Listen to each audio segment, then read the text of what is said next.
Hey guys, in this episode, my good buddy Alex Haigh, he interviewed me on his podcast with his great community. He asked me some good questions about what should be in our lead generation for 2023, and I covered the 4 pillars that I'm recommending for everybody right now. He also asked me about, what we should be doing with role play and practicing our skills and our presentations. I thought that was really good session. So guys, enjoy this episode. If you haven't already, make sure you go down below and get signed up for my email newsletter.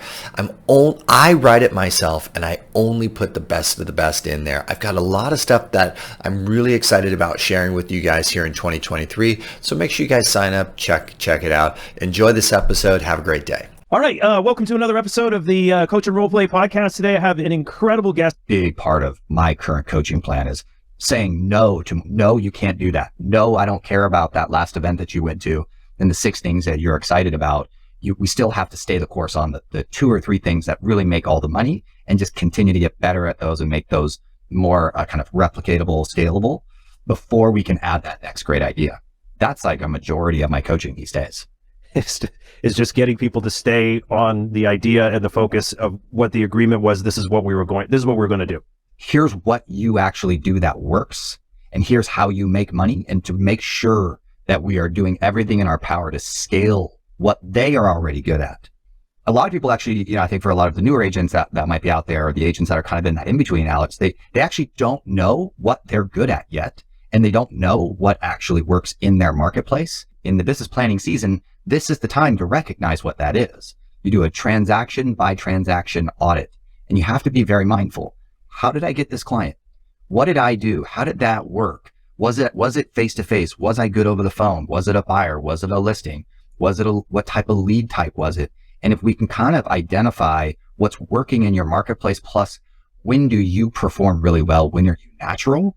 That's I call it the riddle. If we can solve that riddle, then we can go all in on it. And so this is the time of year that everybody needs to do that self-analysis, right? And just go way more in on what they're good at. Avoid the stuff that's just distraction. I love that, man. A transaction by transaction audit, really looking at forensically what worked within each transaction. What did you actually do? And pinpointing that. And what you're saying is when you pinpoint that and then you continue to go all in on that. Yes.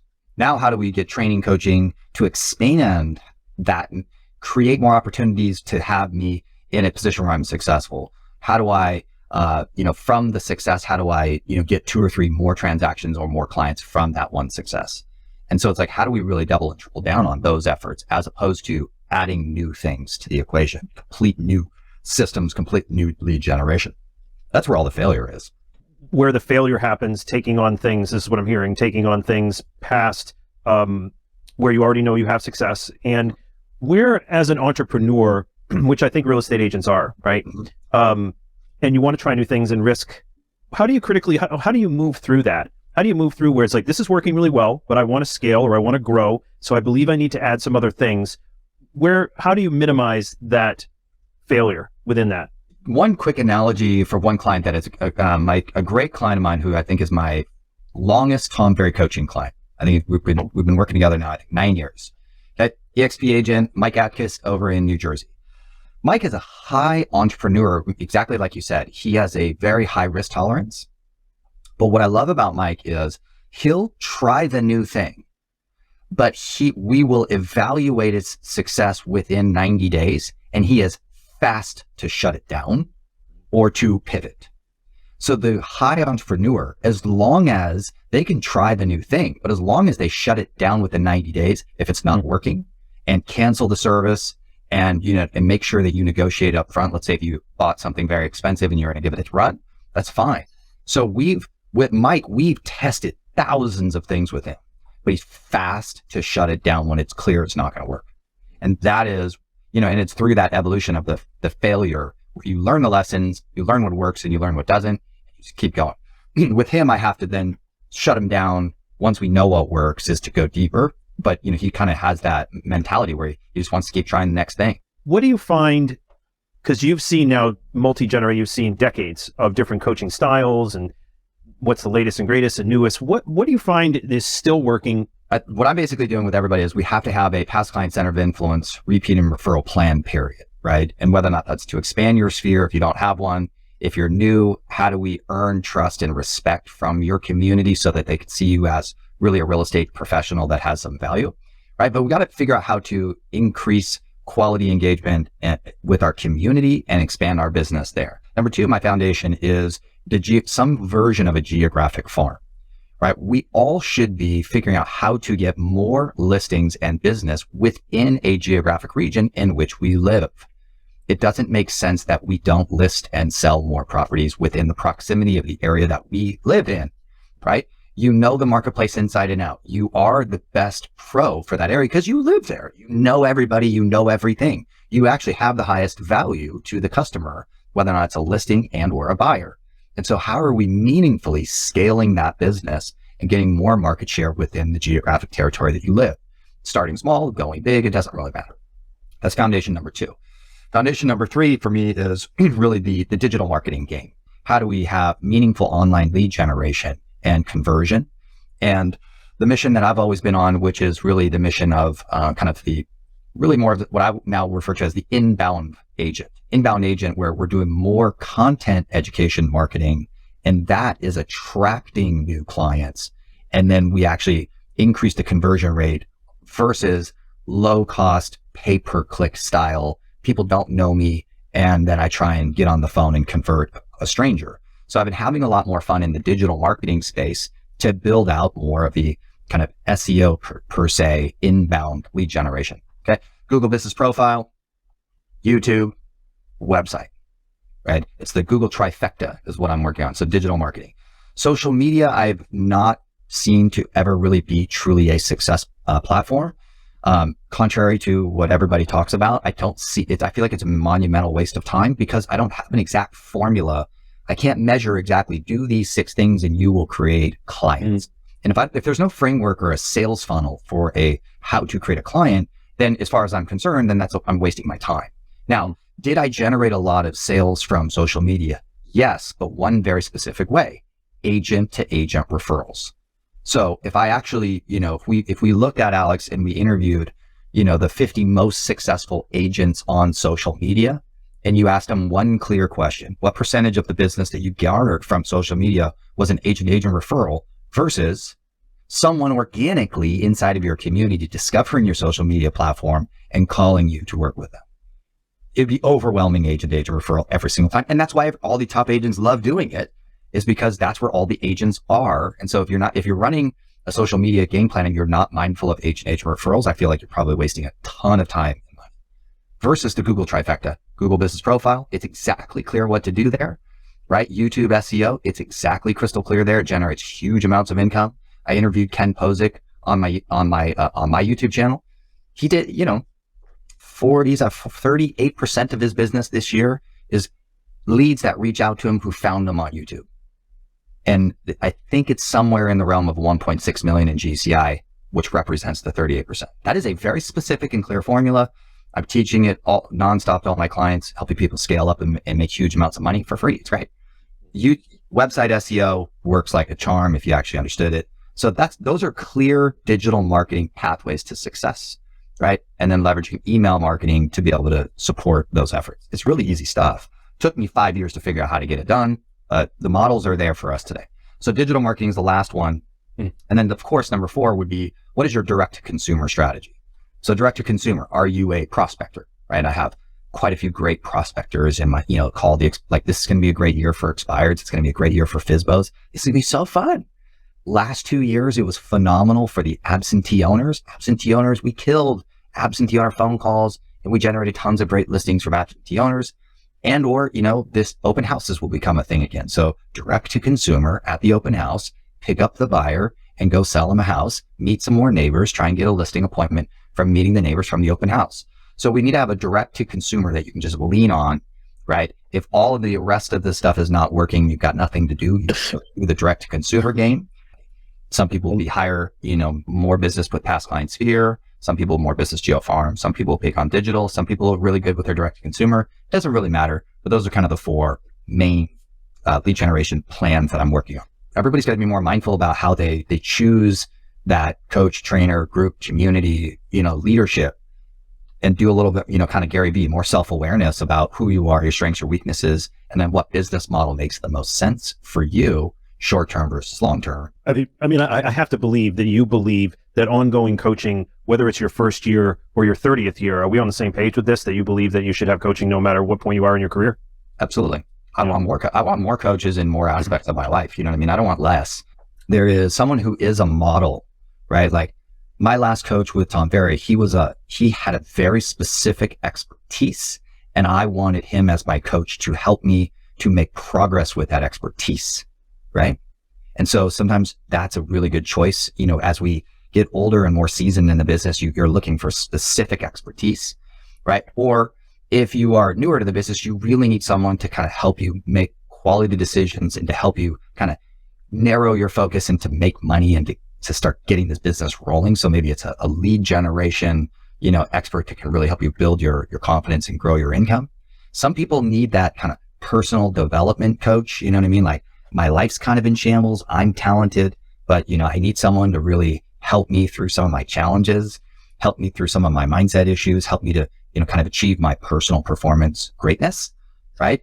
So there's a variety of things, you know, in terms of the coaching world that people can take advantage of, right? I'm looking at joining a new community. I was looking at it today because there's a particular expertise that I'm looking to acquire this year. And it'll make me money. So I'm like, okay, I'm trying to find who's the best to help me fast forward that process. And so I'm about to join a new community and pay them for training and participate because I want to acquire this skill set. I want to acquire this knowledge. I can do it on my own, but I'd rather be a part of a community to scale that thing faster.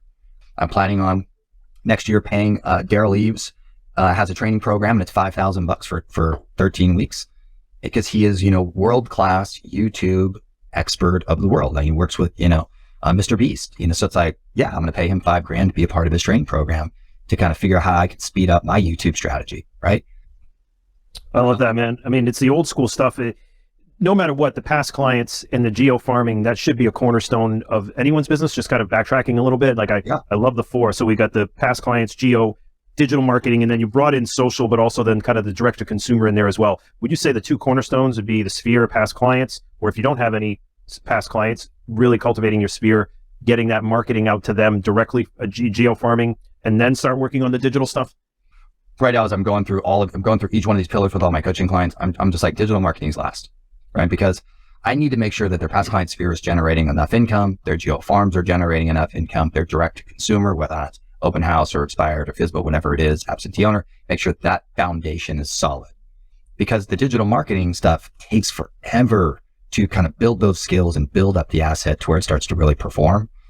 I mean, the fastest thing I've seen is really the YouTube SEO strategy is the fastest digital marketing strategy that produced a result the quickest, but everything else takes a while, right? So we got to get our foundation set before we go, you know, kind of work on some of these other long-term kind of asset building things. Well, we are the correct consumer is, you know, buying a bunch of realtor.com leads and converting those, right? That's fine. You know, I don't care. It doesn't really matter. Well, exactly into that. As I was going to say, we are the Coach and Role Play podcast here. And one of the things that we really emphasize for the people on our team and our community is to do role play. So into those realtor.com leads and in that, you know, high level cost lead, which is the Zillow lead, Trulia lead, homes.com, realtor.com, portal leads, as I call them. And how important do you think that role play and scripting is, even for that maybe 5th year, 10th year agent, to kind of continue to hone the skills? Talk to me a little bit about that. Yeah, absolutely. I think is really a part of being in our community. The collective intelligence within the real estate community is incredible. And so if we're not engaged and accessing the collective intelligence through relationships with other real estate agents, that's a major mistake, right? And so part of that relationship is the relationship of practicing what to say, what problems are out there, what customers are, where we're getting feedback, what questions do people have for us today? How do we engage meaningful and significant conversations? And we as a group need to develop and constantly be refining how we do that more efficiently and more effectively. So that's really the practice of role play. It's also part of masterminding, right? It's part of what I do every day with my coaching clients. Tell me, what did you say on that listing appointment? How did you present that with how did you present this really cool, clever thing? How did you present that, right? Hey, you're going to shoot another video about the housing market. Let's go through kind of what you wrote down in terms of your notes. Let's let's kind of hash that out together to make sure that you're presenting yourself with your best foot forward. I'm engaged in this kind of back and forth dialogue every single day with all my coaching clients, and they are in their masterminds. Hey, what are you guys saying right now in the listing appointment? What are you saying at the door? How are you inviting, a neighbor to an open house? What are you saying at the open house? What are you saying to the expired? What are you saying about the market right now? Right? Tell me more about what you're saying. Okay, cool. Let me practice that back to you. I'd like to, figure out how to say it like you said it, or say it better than I'm saying it today. And then collectively, we're all getting better together because of these relationships, right? Because of the sharing and the communication back and forth. Right? How do we serve our buyers and sellers more effectively with all these interesting challenges going on? Right? How are we explaining the 2-1 buy down? How are we explaining that? How are you presenting that to a buyer? Right? How are you explaining what's happening with the interest rates? Well, how are you explaining? I'd love to hear that so that I could learn some things from you. And let me tell you some of the things that I'm saying that have been working. Let me tell you some of the questions I'm receiving that I'm struggling with. How would you answer those? And let's build this, community where we are, kind of masterminding and figuring out how to serve our customers more effectively, right? We are in the communication business, right? So if we're not practicing the art and the skill and improving our knowledge through all the great resources around us, that's a huge mistake, right? Do you think within to that, so you talked about 2020, 2021, I think that the realtor population increased by 40 something percent. I saw something similar back in 2005 and 6, and I'm not making a comparison as far as a meltdown or anything, but I'm making a comparison as far as a melt up, I guess, if you will, or an inflation of the realtors out there. And one of the things that I saw back then, it's similar to what we just went through, and the experts are the experts, and the people that have been around, and they're only going to grow more. Do you think that going through something like we just went through here in 2020 almost kind of dilutes the collective professionalism, meaning that you can just basically put something up on MLS with 30 clothes on the bed and it would sell, or you could be a buyer's agent and just learn how to basically do an escalation clause and, FOMO almost move the market. You didn't have to be a good salesperson. You just bought into the collective. You need to buy a house. So do you think that a couple of years, 2 or 3 years of that waters it down? And then how do we come out of that? Or what do you see coming out of that? We know that in 2022, there will be significantly less transactions in 2021. And I would just anticipate that we have that same lower transaction count in 2023, right? That means all of us need to do a better job now of tracking more opportunities to sell the same number of homes. And also we're going to have a lot more new objections, new questions to answer that we need to get better at in our role plays so that we can help people to get over the hump to buy the home, sell their house, and make that transition that they want to make, right? Yeah. And so, in the previous market, there was a lot of want to. Hey, I want to sell my house. If I can sell my house for this much more, I can buy that next house with a low interest rate. Everybody was like, great, no problem. Oh, you want that? Well, I can get you more than that. And on the next house that you buy, we can get you an even lower interest rate than you got. So anyone that had a want to buy or sell, it was easy. Now it's really you have to. There's only have to buyers and sellers, right? I have to make this move. I have to do this for my family. I have this job transfer. I have to buy, like I'm starting a family. Like now it's all have to. So in terms of less sales, it'll just be less of that kind of want to, cheap access to capital, everything's appreciating 10% every 15 seconds, right? That's all gone. And so now it's just real buyers, real sellers who have to do things. And so, yeah, be fun. Well, you keep coming back to the buyer consult, and what comes up for me, within the question, and you answered it perfectly. It's the questions, right? So that's what's going to distinguish between that professional and the person that kind of just got their license and doesn't maybe want to work on their skills. One of the things that we really talk a lot about, and you brought it up here, is what is that dominant buying motive or that dominant selling motive, right? And I think you hit it right on the head, man. It comes down to better questions. As Tony Robbins would say, the quality of your life is going to be predicated by the quality of the questions that you ask. So being that professional, I love what you brought up, man. It's the have-tos. And you got to work with the have-tos, not the, well, should I not? I think you really got to hone in on those have-tos. I love that, man. That's such a big nugget for me here. When we talk about dominant buying motives, when we talk about dominant selling motives, give me kind of maybe your top 3 questions in either of those categories that would help you kind of uncover whether somebody's looking definitely to buy or sell that have to, if you will. More concept, which is, motivation is really, you have a strong reason why, and you have a time frame. And so those are the 2 things I'm looking for. Is there a strong enough reason why to buy, to sell? And do they have a time frame with a real time frame with real consequences? How do we gain respect with a stranger and then ask quality questions to get them to reveal the reason why and their time frame. The reason why we got to practice that, Alex, is because I don't want to give a salesperson my real motivation that hasn't earned the respect and trust yet. Very few people are going to do that. They're going to kind of guard it, and I'm going to hold it back, because why would I want to reveal my real motivation to a salesperson? All they're going to do is they're going to sell me, and I don't want that. So this is all happening subconsciously on the back end. So part of our skill practice is, how do we, build rapport? How do we ask some easy questions? How do we gain some respect by sharing some cool things that help them to feel comfortable with us, and then move our way right into some of those bigger questions? Tell me what's important about buying a home. Tell me about, where were you guys planning on moving to? You're not entirely sure yet, right? Yeah, we're not sure yet. We're still exploring. Were you planning on staying in the area, or were you guys going to move out?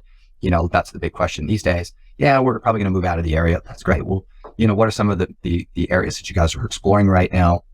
Oh, we're looking at this, that, and the other. Wonderful. And, have you seen anything you guys liked yet? Right? Have you, what was the last time that you guys visited those marketplaces? What's the time frame in which you're planning on visiting those places if they're moving out of the area? Right? Cool. Tell me, what's important about that? And, what's happening over there? Job transfer, life. Oh, grandkids, job, blah, blah, blah, blah, blah. Right? It's like, so how do we, casually and comfortably, have these really real conversations, be more curious, and get deeper with people? That, we got to practice that. Everything I just did right there is 20 years of practice and skill and writing and role play, right? I can do that loosely just because I've been doing it for so long, right? If people are not comfortable there, they need to really kind of work on writing better questions, looking at the order, practicing with partners and saying, Alex, I'm going to ask you this question. If you sell this home, where would you go next? And I want you to be super aloof for at least 3 questions deep, right? Right. And then I'll practice going, like we should be practicing. You never close. If someone says, hey, can I come take a look at your property and show you what I would do to sell your home, Monday or Wednesday at 4, you never say yes the first time. You need to say at least 3 things, which is, let me talk to my spouse, let me check my schedule, and can you send me some information? I just want to practice those 3 things every single time until I was fluid with them, because those are just, naturally going to show up. Right. Love it, man. You bring it full circle back to role play. I know. Yeah. Well, it does. Again, after 20 years, and I think you can appreciate this, after 20 years or so, we spent the first 10 years really developing all those fundamental skills. And then we start working on all these other interesting dynamic things. And too many new agents that have never developed those fundamental skills will go straight to the dynamic stuff and get crushed. And we know that that's a pathway to disaster. So we've got to be very careful of that. Right? Yeah. Well, one last fire question here is, what are you reading right now, man? I just finished Joe Polish's book, What's in It for Them. So Joe Polish, who's Genius Network, phenomenal guerrilla marketing. And that's his brand new book, What's in It for Them. And it's really a genius kind of networking, marketing, building relationships style book with some really, really good insights in that. So I highly recommend that. Just finished that. What is your YouTube channel and any other places that people can check out what you're doing? My YouTube channel is the place, just if you just Google, Coach Patrick Ferry, YouTube, you'll find me. And then I occasionally send out, and I think you responded to one of the last ones, I occasionally send out an email, which I literally only put, here's my latest videos, here's my latest insights, here's my, best resources. And I try and keep that very structured. I don't send it out very often. And I just try and make it as valuable of a resource as humanly possible. So you can just sign up for my newsletter from my YouTube channel. And then all my contact information is all there as well. So, all right, man, you rock.